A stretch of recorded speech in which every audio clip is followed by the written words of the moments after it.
Bismillah, kita awali dari dasar berpikirnya. Kenapa sih penting kita membahas kebahagiaan?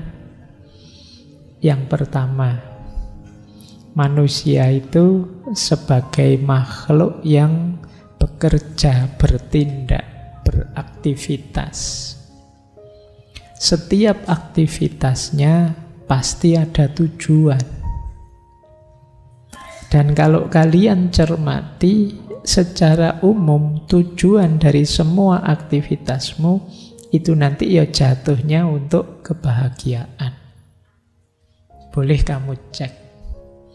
Kamu makan, kamu ngaji, kamu jalan-jalan, sampai kalian kuliah. Itu kan pada akhirnya ingin apa? Ingin bahagia.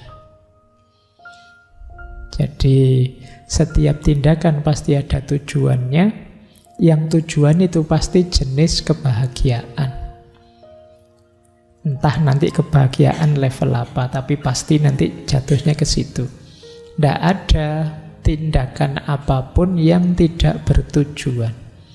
Kita makan tujuannya biar kenyang, alasannya karena lapar. Kita ngaji tujuannya biar paham, alasannya karena belum paham, belum ngerti. Selalu akan ada tujuan. Nah, tujuan tadi, kalau ditanyakan terus, tujuannya apa, tujuannya apa, tujuannya apa, ya pada akhirnya ketemunya ya kebahagiaan. Jadi ada satu tujuan puncak dalam hidup ini, ya kebahagiaan. Ayo, boleh dirancang. Kita misalnya makan biar kenyang. Kalau kenyang terus ngapain? Ya kalau kenyang kan terus sehat, Pak. Kalau sehat terus ngapain? Kamu kejar terus itu. Kalau enggak stres lo ya. Pertanyaan ini kamu kejar terus kamu biar apa sih, biar apa sih, biar apa. Pada akhirnya akan biar bahagia. Kalau sudah sampai pada biar bahagia, biasanya sudah selesai. Jadi kebahagiaan itu jadi tujuan finalnya. Apapun itu aktivitasmu. Termasuk ibadah itu demi Allah, Pak. Kenapa sih kok harus demi Allah? Ya biar saya nyaman, biar saya bahagia. Baik dunia maupun akhirat. Jadi manusia itu setiap tindakannya bertujuan dan puncaknya tujuan itu bahagia. Kenapa disebut puncak? Karena setelah itu sudah tidak ada lagi. Menikah itu bisa kalian alasan ini, itu, tapi pada akhirnya kan untuk bahagia. Kuliah juga begitu, demi hidup bahagia. Jadi puncaknya tujuan itu bahagia. Baik, nah apakah sama seluruh manusia puncaknya tujuan bahagia? Kalau kata Thomas Aquinas, iya. Kenapa? Ya manusia itu punya kecenderungan dan perangkat hidup yang sama. Variabelnya mungkin beda-beda, tapi arahnya semua sama, ingin bahagia. Bahkan penjahat sekalipun, dia nyopet atau maling itu, sampean kok tega-tegonya maling, kenapa? Ingin hidup cukup, Pak. Lah kenapa kalau sudah cukup, ya tetap biar bahagia. Apa ada orang yang secara sengaja biar hidup saya susah, Pak? Ini kan tidak ada. Semua mesti ingin bahagia. Jadi kebahagiaan itu adalah tujuan puncak dalam hidup ini. Kalau teman-teman ingat, pikiran seperti ini banyak dipengaruhi oleh Aristoteles yang alirannya namanya eudaimonisme. Jadi aliran kebahagiaan. Wong hidup sekali kok tidak bahagia. Hidup itu ya tujuannya untuk bahagia. Ini asumsi pertama, dasar berpikir yang pertama. Yang kedua, kebahagiaannya Thomas Aquinas, bagi beliau kebahagiaan ini dibahas dalam konteks teologis filosofis. Berarti apa? Yang sehubungan dengan keimanan, sehubungan dengan keberagamaan. Nah, hubungannya apa, Pak? Kebahagiaan dengan teologi, dengan Allah. Ini saya membacanya Allah, ya tidak apa-apa. Ya, tulisannya memang begitu, meskipun mungkin kadang dialeknya beda. Nah, dari Allah mengalir segala kebaikan dan kebahagiaan, dan nanti semua akan kembali padanya. Kita melakukan kebaikan, mencapai kebahagiaan, itu ya karena anugerahnya Allah, dan nanti segala kebaikan dan kebahagiaan yang kita peroleh, itu ya nanti akan kembali kepadanya. Nah, ini rumus teologisnya. Berarti awal dan akhirnya kebahagiaan itu nanti berhubungan dengan Allah. Ini kebahagiaan yang sejati ya, kalau versinya Thomas Aquinas. Asalnya dari Allah, nanti menjadi sempurna dalam Allah. Tujuan akhirnya juga Allah.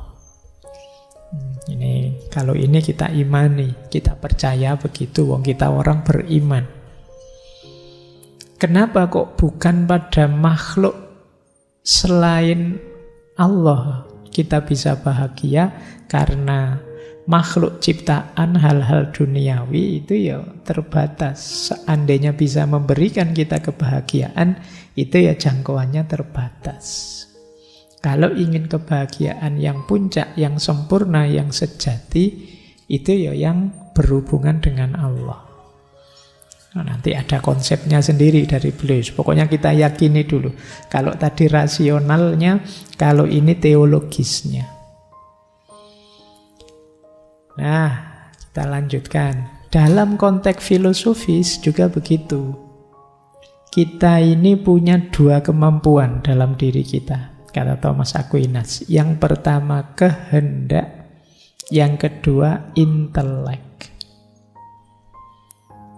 Intelek, akal budi berarti. Dalam diri kita ada kehendak.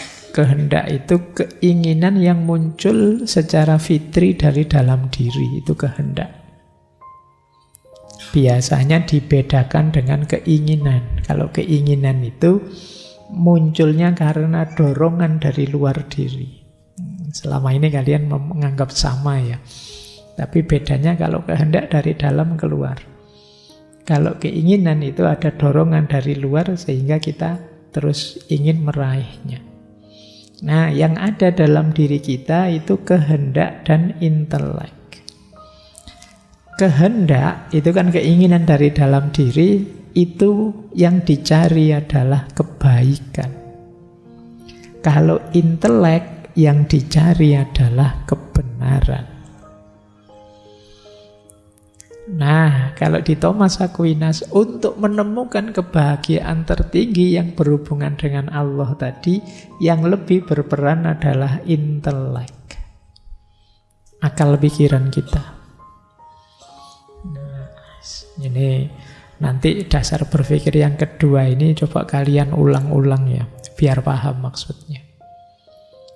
Jadi yang pertama, awal dan akhirnya kebahagiaan itu ada pada Allah. Yang ditanggapi oleh kemampuan manusia ada kehendak dan intelek. Yang kehendak menginginkan kebaikan, intelek menginginkan kebenaran. Yang lebih mampu menangkap Allah dalam tanda petik, menangkap tadi, itu adalah akal budi dengan berkontemplasi. Kalau kehendak saja belum nyampe. Yang bisa kita menjangkau Allah itu kan dengan akal budi kita, bahwa Allah ada dan kita percaya. Oke, ini dasar berpikir kedua. Ini sebenarnya belum masuk ke pandangannya tentang kebahagiaan, masih dasar-dasarnya. Kamu sudah habis energimu memahami tadi ya. Tak bikin tegang sengaja biar puyeng. Yang ketiga, wis ini mulai agak gampang-gampang. Kebahagiaan menurut Thomas Aquinas itu ada dua. Yang pertama kebahagiaan sempurna, beatitudo, dan kebahagiaan tidak sempurna, felicitas. Kebahagiaan sempurna itu istilahnya Thomas Aquinas adalah vision beatitude. Ini menarik, nanti kalian akan paham tentang apa itu vision beatitude kalau kalian ngerti konsep tasawuf tentang ma'rifat atau mukasyafah. Ini enaknya ngerti macam-macam ya. Jadi kalau baca langsung tidak paham, tapi kalau begitu dijajarkan dengan konsep yang lain yang kamu sudah paham, kalian akan lebih mudah menangkapnya. Jadi vision beatitude yang itu kebahagiaan sempurna, puncaknya kebahagiaan itu ya visi yang membahagiakan tentang ketuhanan. Nanti ada uraian panjang tentang itu. Malam hari ini kita menjelaskan dua ini, kebahagiaan sempurna dan tidak sempurna. Ada kebahagiaan tidak sempurna yaitu felicitas. Ini kebahagiaan yang kita kejar dengan nalar, kita kejar dengan kebaikan. Kebahagiaan yang kita rasakan di dunia ini saat ini, itu kan kita kejar dengan dua jalan, dengan akal budi kita dan dengan kebajikan. Baik kebajikan tradisional maupun kebajikan teologis. Kebajikan tradisional itu yang bisa kita jangkau dengan akal budi, kebijaksanaan, keberanian, kesederhanaan, persahabatan, atau kebajikan teologis yang sumbernya agama. Secara umum isinya tiga: iman, harapan, dan cinta. Baik. Jadi paling tidak sekarang tahu ya, ada yang sempurna, ada yang tidak sempurna. Kebahagiaan itu. Nanti penjelasannya lebih gamblang di uraian selanjutnya. Nah, sekarang kita mulai. Kalau tadi asumsi-asumsinya, sekarang menjawab pertanyaan apa sih kebahagiaan itu? Jadi memang kalau bahasa Latinnya felicitas, bahasa Yunaninya eudaimonia.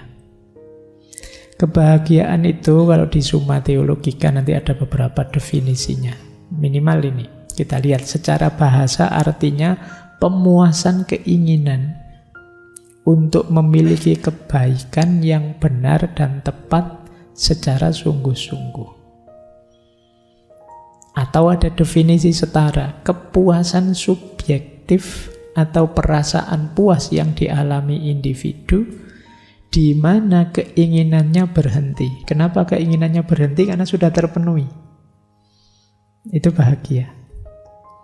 Misalnya, saya haus, terus minum, ingin minum, terus saya minum, bismillah.